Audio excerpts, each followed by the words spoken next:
اعوذ باللہ من الشیطان الرجیم بسم اللہ الرحمن الرحیم الحمد للہ الذی لا یبلغ مدحدہ القائلون ولا یحصی نعماءہ العادون ولا یؤدی حقہ المجتہدون الذی لا یدرکہ بعد الہمم ولا ینالہ غوث الفدن الذی لیس لصفتہ حد محدود ولا نعت موجود ولا وقت معدود ولا اجل ممدود فطر الخلائق بقدرت و نشر الریاح برحمت الصلاة والسلام علی سید الانبیاء والمرسلین سیدنا و نبینا ابی القاسم محمد صلی اللہ علیہ وآلہ وسلم وعلی اہل بیتہ الطیبین الطاہرین المعصومین اما بعد فقد قال رسول اللہ صلی اللہ علیہ وآلہ وسلم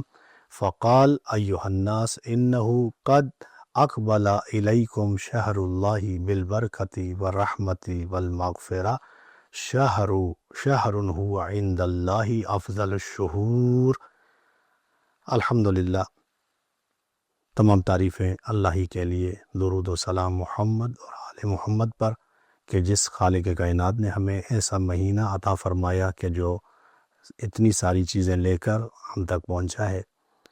روایت کہتی ہے کہ ایک مرتبہ رسول اکرم صلی اللہ علیہ وآلہ وسلم ماہ شعبان یعنی ختم ہونے پہ تھا اور ماہ رمضان کی ابتدا ہونے والی تھی، 3 دن 3 راتیں باقی رہ گئی تھی کہ ایک مرتبہ رسول خدا نے اپنے صحابی حضرت بلال رضی اللہ تعالیٰ عنہ سے کہا کہ لوگوں کو جمع کرو، لوگوں سے بات کرنی ہے، خطبہ دینا ہے۔ روایت کہتی ہے کہ حضرت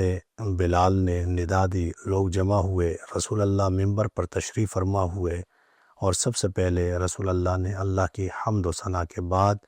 لوگوں سے خطاب کرتے ہوئے فرمایا، قال ایھا الناس، اے لوگو، ان ھذا الشہر قد حضرکم وہو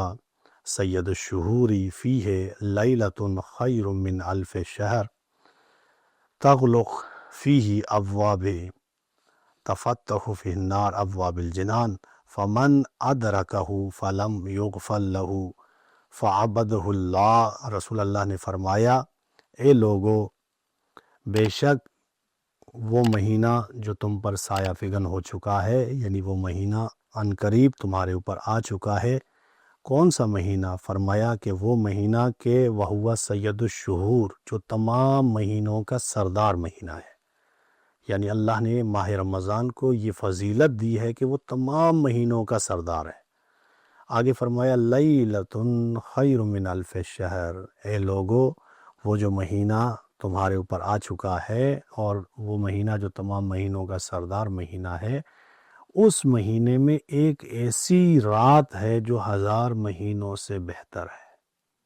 یعنی اندازہ کیجئے کہ رسول اللہ نے متوجہ کیا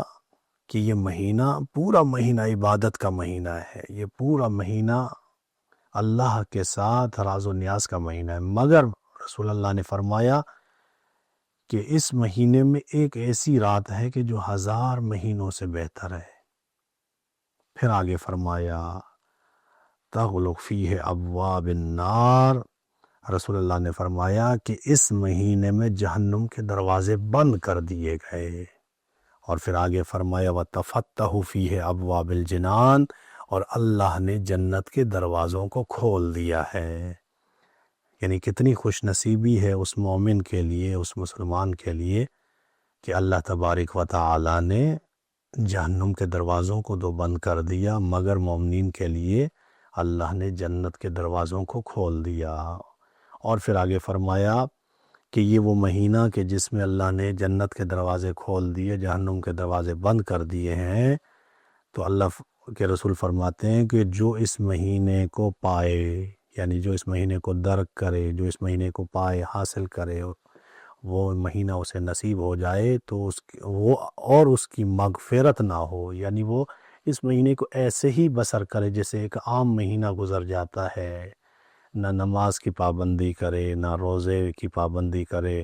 نہ صلہ رحمی کرے، نہ دوست نہ رشتہ داروں کے ساتھ صلہ رحمی کرے، نہ والدین کے حقوق ادا کرے، نہ اپنے ازواج اپنے گھر والوں کے حق ادا کرے، یعنی وہ ایسے زندگی بسر کرے کہ جیسے وہ عام مہینے میں زندگی بسر کرتا ہے۔ رسول اللہ فرماتے ہیں ادرکہ فلم یغفر لہ، تو اگر اس نے اس مہینے میں بھی اگر اس کی مغفرت نہ ہوئی تو وہ اللہ کی رحمت سے دور ہو جاتا ہے، یعنی پھر وہ کبھی بھی رحمت کے قریب نہیں آئے گا، نہ ہی رحمت اس کے قریب آئے گی۔ یعنی ایسا بہترین مہینہ گزر جائے اور اسے یہ توفیق نہ ہو کہ وہ اللہ کی عبادت کرے اور اپنے گناہوں کو بخشوائے۔